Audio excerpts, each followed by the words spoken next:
Alright, welcome back to the channel for another Victory at Sea unboxing by for Victory at Sea by Warlord Games.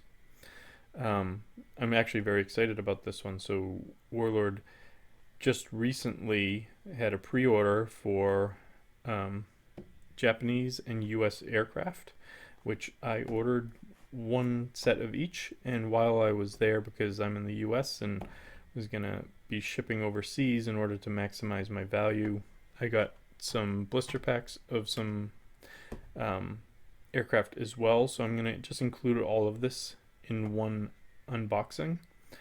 So before we get to the main star of the show, which is the aircraft box, I did just want to mention I did get some zeros, which are the same as the aircraft that you get in the Imperial Japanese starter set. Let's see if I can get that to focus. I mean, these are tiny little planes. There's only so much you can do with the painting of them. Just really try and paint each of the plane types a little bit different so that you can spot them visually. So my zeros are all white with red dots on the wings for the rising suns. So I did get another pack of zeros, so I'm not going to open that. As you can see in there, you're going to get your bases, you're going to get your aircraft, and you're going to get your dials. I find that these are really good. I am also going to be unboxing my US, and you'll notice, and I'll talk about it then, there is quite a bit of difference between what and how I ordered for the Japanese Navy and what I ordered for the US Navy. I'll talk a little bit about that here and a little bit during the US unboxing. I like the zeros because they are used throughout the war, so no matter what time frame you are playing Victory at Sea in, you'll be able to use your zeros.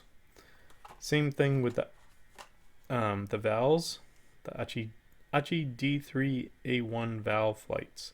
So these are a little bit different. I will unbox one of these quickly if I can. It actually looks like maybe it's going to be a little bit too difficult for me to do. They actually have sealed the edges of it, so I'm not actually going to do that. So these, see if, so you can see in through the blister on this one, these don't have the rings. These are only dive bombers. When a aircraft is only to be used in one roll, they don't do a ring. They just mold in a notch with the correct letter, D in this case for dive bomber. So that means there's actually fewer parts for this. And these look very much like the zeros in terms of the aircraft, mostly because of the scale more than anything else. And now we will get into the aircraft pack. So for the US and the Imperial Japanese Navies, I only got one pack for now. Now I expect I will be buying a second pack of the US aircraft, but I don't know if I will be buying a second pack of the Imperial Japanese aircraft, even though the Imperial Japanese Navy is at least currently my primary navy, and I'll explain why in a bit. But let's quickly look in the box. These actually aren't terribly exciting, I don't think, because there's no cards, there's almost no cardboard at all. This was packed by Alicia, it looks like. And there we go with all of our flights. Now there are 3 different types of flights. There are 9 aircraft altogether. There are 4. Let me get the box here. We have 4 Kawanishi N1K1 Shiden George fighters, so Georges. We have 4 Nakijima B5N1 Kates. So the U.S. Named the aircraft themselves, and Warlord has used those names on the bases. So we have Georges and Kates, and then we have 1 Nell medium bomber.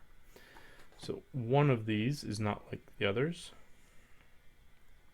So it looks like the Kates can be used as bombers and torpedo bombers. The Georges can be used as fighters and bombers. And then it looks like I got lucky. One of each. The Nells can be used as bombers and torpedo bombers. So that's all of the bases. We'll just make sure that we have 9. We do. And we have all of our the dials. I do just want to try one of these dials because I know some of the early ones that I've got, the dials did not fit well. And if we can get these, actually fit much better, significantly better than the dials I got with my starter. So that's good. Won't have to necessarily snip that connector in the notch. I appreciate that.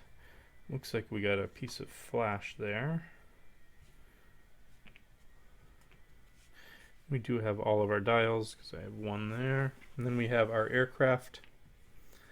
Now we should be able to spot the Nells. So the Nells are significantly different aircraft. These are medium bombers. So as you can see, they are significantly bigger aircraft. If I can. So this is a Kate. Now, to be honest, the difference between the Kate, the Val, and the Zero is almost impossible for me to tell. Now this is the George. Now the George does look different. See if we can get that in focus there. So the Georges actually are a lot smaller. But the Kates, the Vals, and the Zeros are very similar. But the Georges are really small, and then we have the Nells, which are a significantly larger bomber.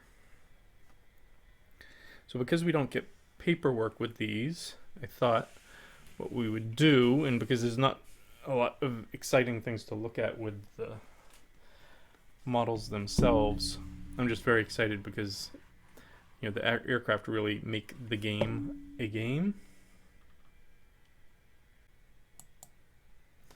Okay, sorry about that. I had a technical difficulty. The camera froze up, so hopefully this isn't too distracting for you with the jump between the first part of the film and the second. But I just wanted to go over the 3 types of craft: the Nell, the George, and the Kate. And we'll also talk about the Val and the Zero. So one of the main reasons, let's look at something first. So one of the main things to look at is whether something is carrier capable. And the way that the rules are written with Victory at Sea is that any ship that you have based off of a carrier is included in the cost of the carrier. So there isn't an additional cost for that flight. So for example, we have our Zeros. They are carrier capable, and depending on which one you take, 15 or 20 points. Well, you don't have to pay that 15 or 20 points if they are based off of a carrier.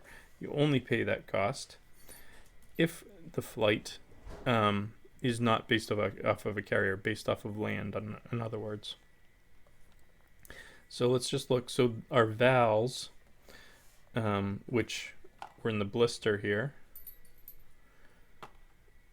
Those are carrier capable as of 1940. The zeros, which we just looked at, were carrier capable in 40, and then there was an upgraded version of the zero. So there's the M2 and the M5. The M2 was available in 1940. The M5, which is also carrier capable, wasn't available until 1944. Now, the only difference is the Kamikaze Zero is not carrier capable. All Kamikazes flew from land because they weren't well-trained pilots. But now, let's look. So we have our Nels. So the Nels that's the larger bomber, are not carrier capable, which I would expect. And they're going to cost between 10 to 15 points to be able to use them. They do have a devastating attack, which is nice. And then we have our Georges. Our Georges are also not carrier capable. They came out in 43. There is a fighter and a bomber version, and they are 35 points each. So again, not carrier capable, so we're going to have to pay that cost to run these flights without a carrier, even with a carrier, because they are not carrier capable. And then we have our Kates. Our Kates came out in 37, so for all years of the war, we're going to be able to use them. They are carrier capable. 15 points each, but those are carrier capable. So this is why I went with more blisters and fewer boxes, or considered fewer boxes of flights. You'll see it's a little bit different between the US and the Japanese. I just find that with this box, there's just a little bit less value because you're only getting 4 flights you can fly off of a carrier. The other 5 have to be land-based. Nothing, I mean, it's just historically accurate. There's nothing wrong or right about that. I would have preferred, maybe to get a Judy, or it looks like a Jean. I don't know. There's some other carrier-capable aircraft, but it is what it is. I will be interested to see how the medium bomber, the Nell, works in game. Fortunately, there's only one of them, so it's not that big a deal. Then the other ones, we'll just have to wait and see how they play in game. But that's why I got more blister packs, because I want to be able to run at least one carrier which can hold maybe 18 to 20 flights and be able to have it full of flights. I'll be able to have 8 zeros, 8 vals, and 4 Kates on there. So that's 20. So that's pretty good. But thank you very much. I wanted to explain a little bit about the aircraft. We'll do the same when comparing the US aircraft. But until then, have fun gaming, have fun painting, and we'll see you next time.